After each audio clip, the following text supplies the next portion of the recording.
Assalamualaikum warahmatullahi wabarakatuh. Perkenalkan, nama saya Sela Umay Safitri dengan NIM 0449685547. Di sini saya akan menjawab pertanyaan soal dari mata kuliah logika. 1.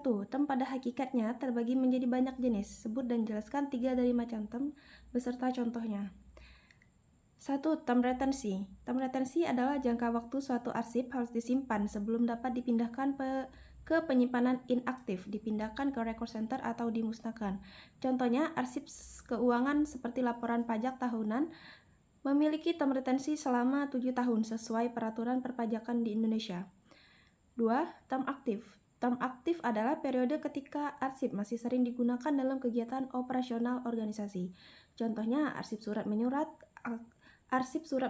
aktif seperti surat masuk yang belum diproses atau kontrak yang masih berlaku. Disimpan di kantor selama masa aktifnya. 3. Term inaktif.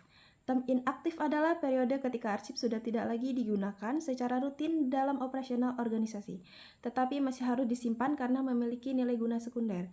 Contohnya, arsip laporan proyek yang telah selesai, seperti laporan evaluasi proyek pembangunan infrastruktur, dipindahkan ke record center setelah tidak lagi digunakan secara aktif. 2. Jelaskan dan berikan contoh bentuk sesat pikir atau logical fallacy bagaimana agar terhindar dari logical fallacy.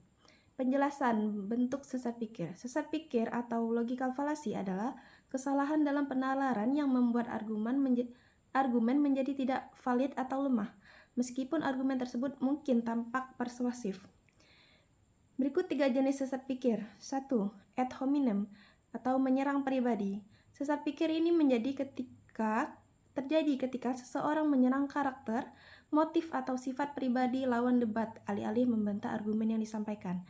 Contohnya, kamu tidak bisa dipercaya soal kebijakan lingkungan karena kamu bukan ilmuwan, padahal argumen yang disampaikan mungkin disertakan data yang valid.